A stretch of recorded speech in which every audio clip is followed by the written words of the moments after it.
Hello to you, my viewers. Welcome to another Geonodes Daily series where we see how fast can we make something cool in geometry nodes.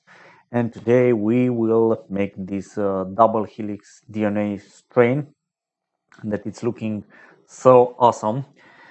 I did a while back another attempt of creating this, but I had some trouble with the connector lines between the two strains. But now I figure it out how I can do it in an easy way because the tricky part was the rotation. So this will be a two-part tutorial. In this part we will take care of what you see now in the screen, the DNA helix, and the second part will deal with the red and white blood cells that you saw in this demo. Before we start, as usual, I want to give a big thank you to all of you for supporting this channel. Thank you for the people purchasing the project files from Gumroad, like the project for this, the file for this project. Thank you to all of you that are subscribing or commenting to the videos, liking the videos. All of this help this channel grow, and I thank you very much for your support. Now let's get started with this video.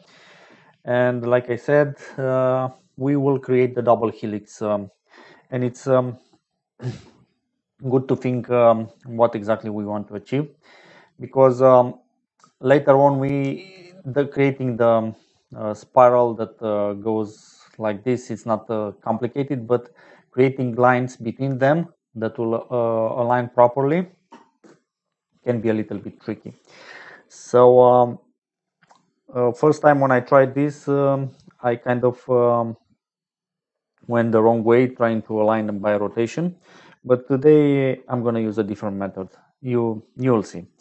So let's start with the double helix. As you may probably guess, we will use a curved spiral. So let's take this spiral.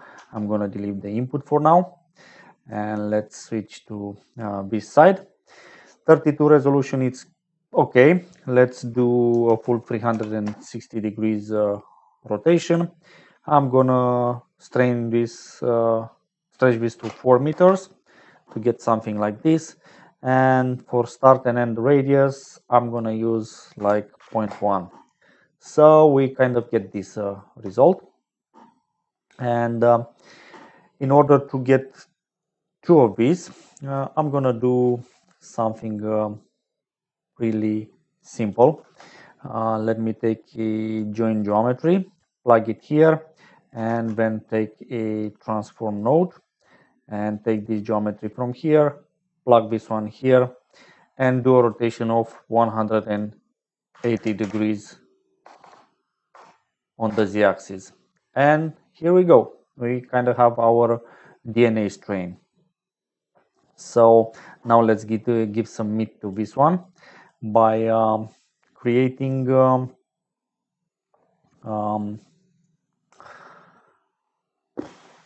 what I'm trying to say, creating some geometry for this one. So let me save. And of course, if we want to do this, we will need a curve to mesh.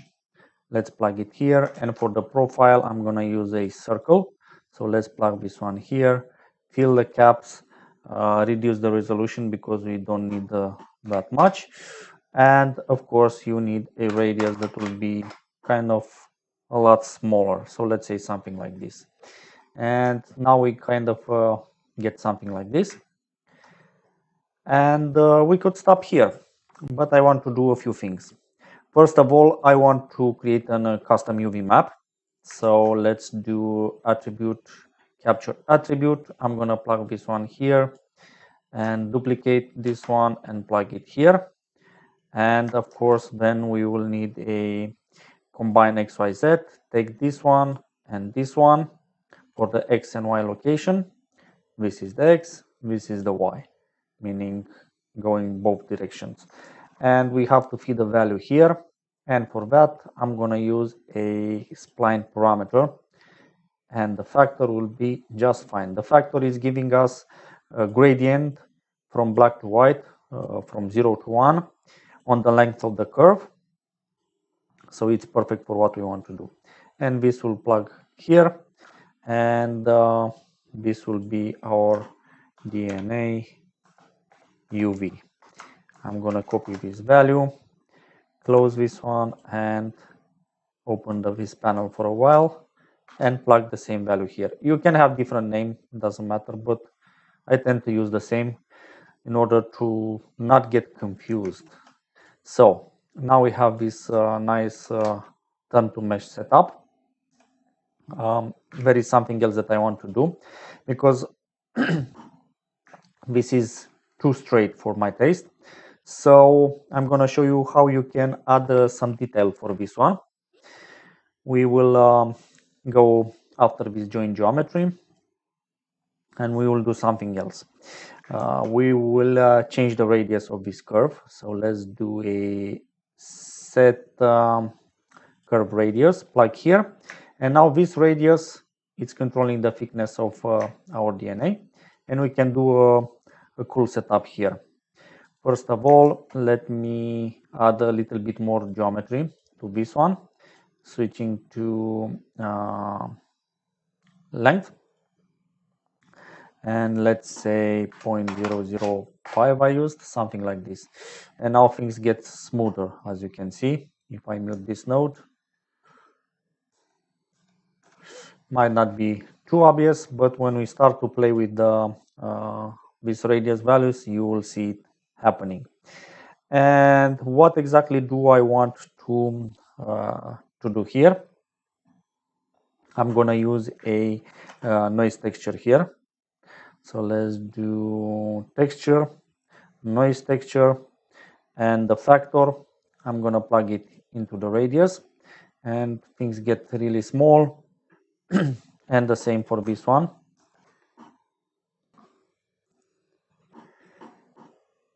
Here we got back to a very small value because this is outputting something between 0 and 1. So let's correct that. We have some control here by plugging a multiply node here. And let's say I'm going to use for this thickness, let's do 25. And now we have something a lot thicker. And now we can play with this value, the scale. So let's say something like 30. And as you can see, we get some details here. And if we mute this resample curve node, you can see the difference. Now we have more geometry to play with and get this result that we are after. If you want, you can play with this distortion, roughness, and all the good stuff in this node, but I'm gonna leave it as is. I'm just gonna frame it so we know that we have something different here. And here, I think it's for the moment good enough for this helix. Now it's time to move to the second point and create the connector lines. So how exactly are we going to do this? Well, of course, we need to reference this geometry. So let's take this original spiral, and we will do an instance on points. And I'm going to put this node here. And after we did this setup here, I'm going to plug a join geometry and put this one here so we can see what we are doing. So what will be the point? What will be the geometry? Let's start with something simple. We want these points from this spiral. So let me do a curve to points node. This way we can control just how many connector lines we want to have in between these. So let's start with, for example, right now 20. Doesn't matter for the moment. I'm going to plug this one into the points. And now we need to instance something. And for that, I'm going to use a curve line and plug this one into the instance. You can cancel these values if you want to keep it on 0, because we will do something else, but just for visual purposes I'm gonna put it like this. And what's happening, that now we have 20 lines that are coming out of this original spiral that is forming part of the helix. So what are we going to do with this now? How are we going to make these lines align with these ones and go like this? So one approach would be to deal with the rotation, but that's not a very productive approach. It has a lot of problems. So I said, what about taking advantage of the fact that this line has only 2 points, has 1 point here and 1 point here. And what about selecting this point from here and taking the position from the other helix and copying the position from this helix here. So this is what we are going to do. We are going to take the position from these points from here. So let's see how we do that. Well, we will use another curve to points node. We'll plug it here, and let's have a common value so we will not have to chase this one around. So we can take an integer. Let's copy this value, plug it here, and put this one here and put this one here. And now we have some points here, and I want to take the position from these points. So let's do attribute, transfer attribute, and plug this one here. And what is the attribute that we want? We want the position. So let's switch this one to vector, because the position is a vector. And I'm gonna switch the mode to index, so we can use the index of the points. And this output we will use to align these lines from here. So in order to access these instances, we will need to turn them into the real geometry. So do realize instances, and now we can plug a set position, and we want a position that we calculated here. So let me plug this one here, and immediately we see something like this happening, and that's not exactly what we want. Why it's happening? Because first of all, we have to create a selection, and we will have to do something else later on. So let's say for the selection, the easiest way to do it is go and take endpoint selection, because we care about the endpoint. Plug this into the selection and say start size 0 and size 1, and immediately we get this result that you see here. And this result doesn't really look like much right now, because we do get a connection, but it doesn't really look like what we want to do, because of the offset of this spline that is rotated, and a bunch of other stuff. But there is an easy fix for that. So what I did here, I did a little bit of trickery. So instead of having 20 points here, I'm gonna do a math operation here and switch this one to multiply by 2. And now we have twice amount the points than the other one. And by only doing this, we get this result that you see here. Basically, we offset. Instead of having the same point on the spline, we have one that it's offset by some value. And that's enough to fix the problem that you saw earlier. Now we kind of get this nice result. But there is something else that I want to do. I want to get rid of the first line that is connected here, because I don't like this connection. And I also don't like the connection at the end. I think it's looking weird. So I want to fix that. And in order to fix this, we can do a delete geometry, plug this one here, and we lose all the lines. So we have to build another mask. And for this mask, I'm going to use the index.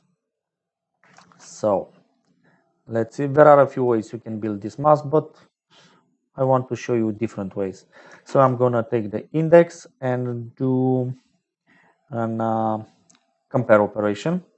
And I want to get the first index. So let's say switching this one to integer, and I want to compare the index. And if the index is equal to 0, then this is something that I want to delete. And you'll see that we got rid of the first line. And I want also to get rid of the last line. So how can we get the last index? We have this value that is giving us the number of points. And if we look at these control points, we see they start at 0 and they end up at the spline. They start at 0 and they end up at 19. That means this value minus 1. So let's do that. Take a value, switch it to subtract, take this one, subtract 1. And once we did that, we can do Control Shift D for this one. And let's see if this one is equal to this value.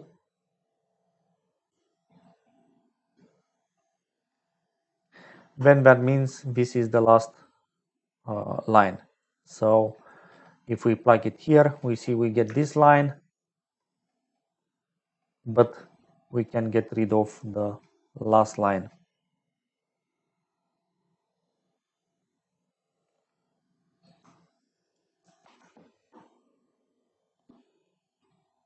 And it doesn't seem to work. Let's see.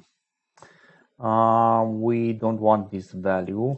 We want this value from here because this is the number of control points that we have for the second one.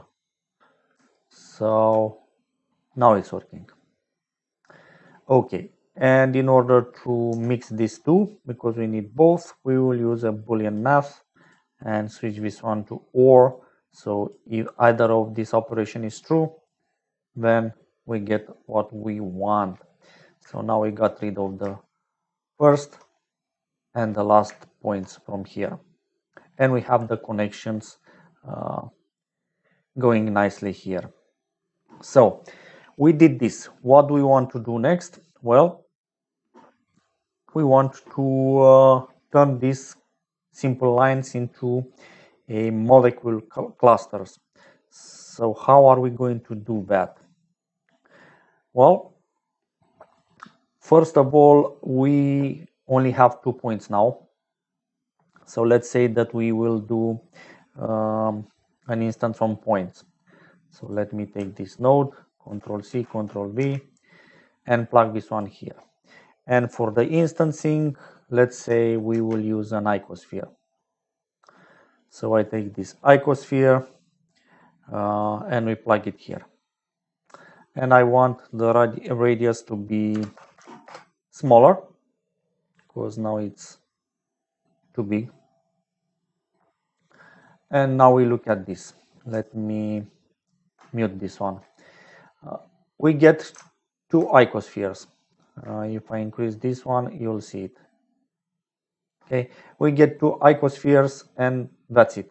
So this is not what I want. I want to have more. So how can we get more icospheres? Well, it's simple. Let's do a resample on this curve. So let's do resample curve and let's see, leave it on 10. 10 sounds good to me. And as you can see, now we have 10 icospheres here. So let's do first something that I kind of want to fix. I want to get rid of the first and last point. because I don't like it. I would like to have only points here. So let's make it a little bit bigger so we can see. Okay, so how can we fix that problem? Well, I can do a geometry and delete geometry again. And we want to build a mask. So this mask, I'm going to use an endpoint selection and plug this one here and delete the first and last point. So now if we do something like this, we see we got rid of those points. Awesome. So that would be the first step. But I want to push things a little bit further. I want to vary the scale of this instancing that we have here, and I want to turn this into clusters. So how can we do this? Let's first do the scaling thing. So let's do scale instances, and we will want to use a random value here. So let me do this, plug this one into the scale, and let's say I don't want to have 0, I want to have some size for any of them, and 1 it's good. So now we can have this scaling control, and as you can see, each line has different values. But that's just the beginning. There is something else that I want to do to create these molecule clusters. I want to address these points first of all as a geometry. So let's do instances, realize instances, and now I'm gonna do another instance on points. So let's do this. I'm gonna plug this one here, and for the points I'm gonna use again an icosphere. So let me do this, plug this one here, and as you can see now we have a bunch of points here. So let me make this one even smaller, something like half the size that it has before, and now we get this result. So let's add some variation to this one. I'm gonna use, of course, a random value for the scale. So let's take this value from here and plug it into the scale. And let's do something like 0.1 to, let's say, 0.8, something like this. And now each strand has these different sized molecules. And of course, if you play with this subdivision, you get something smooth, something like this. So let's do that. And also let's do a mesh, set shade smooth, and plug it here at the end. Okay, but that's not all I want to do. I want to add some more variation to this icosphere because it's looking too smooth. So I'm gonna do a set position and add some deformation to it. Take advantage of the fact that we have some geometry here. And for the deformation, I'm gonna use a noise texture. So let's take that. And this noise texture, I want to plug it into the offset by using a vector math, switch this one to scale, plug this one into the offset, and use this scale here.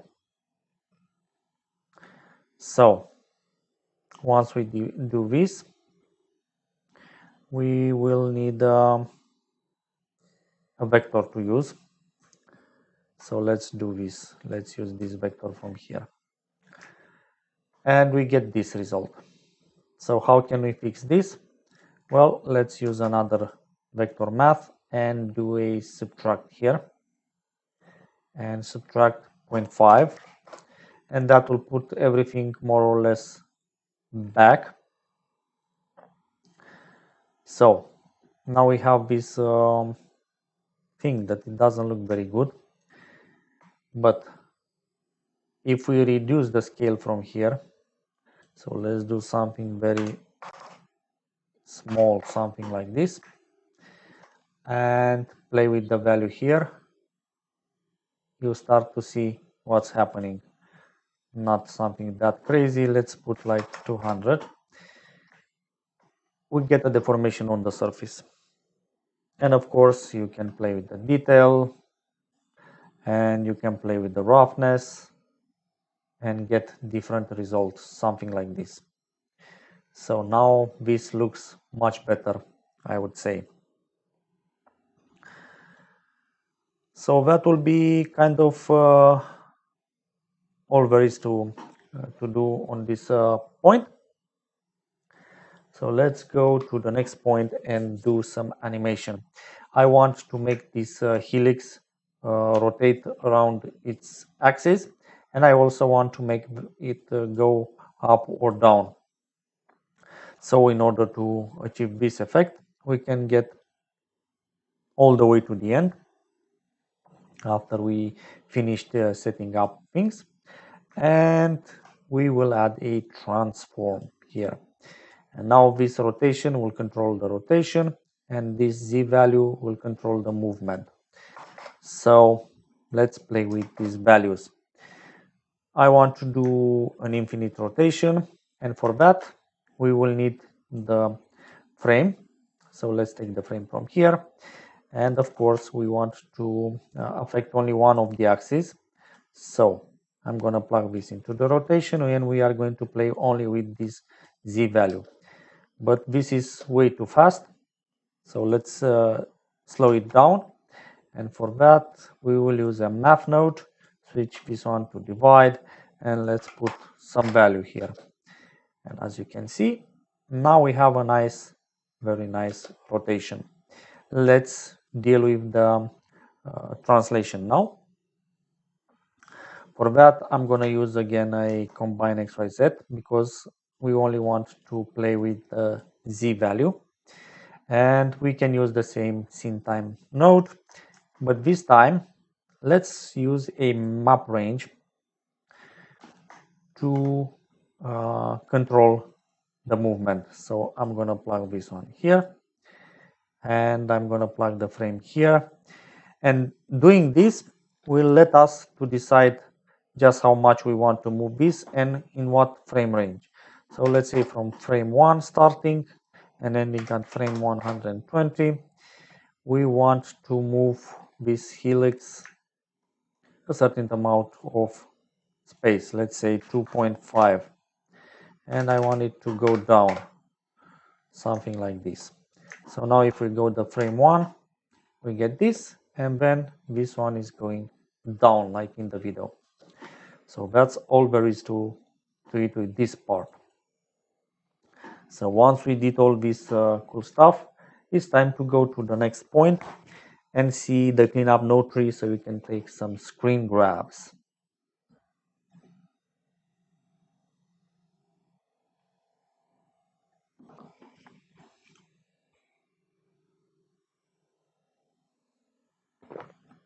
So that would be the finished part of this project, the DNA. So let's see the cleanup node tree.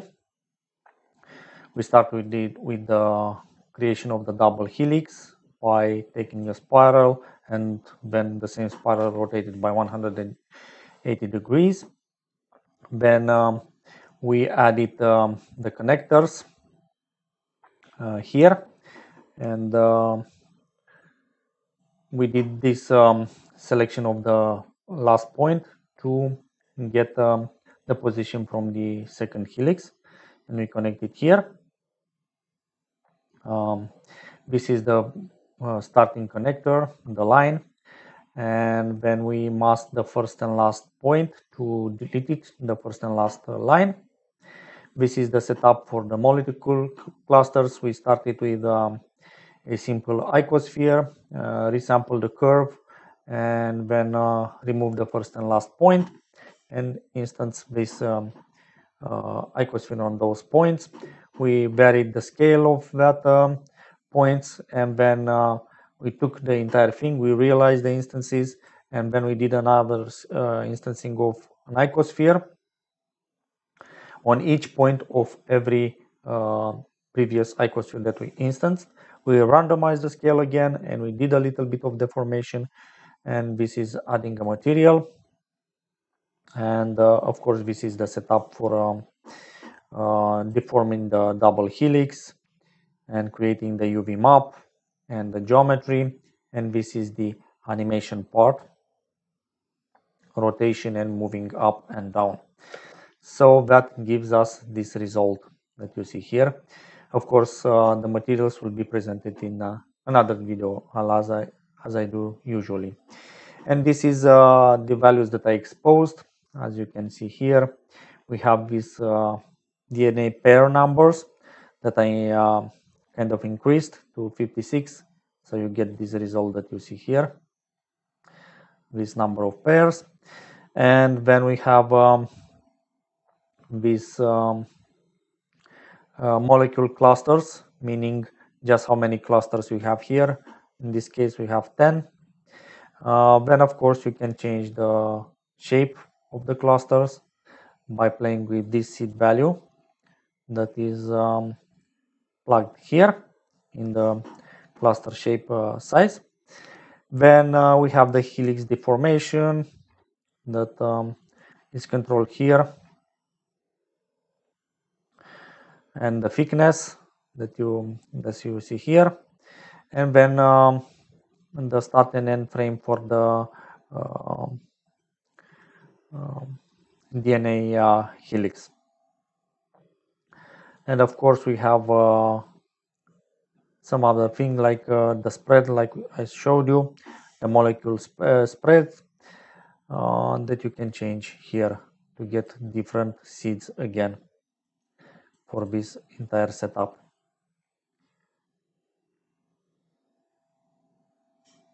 So this is for the DNA helix.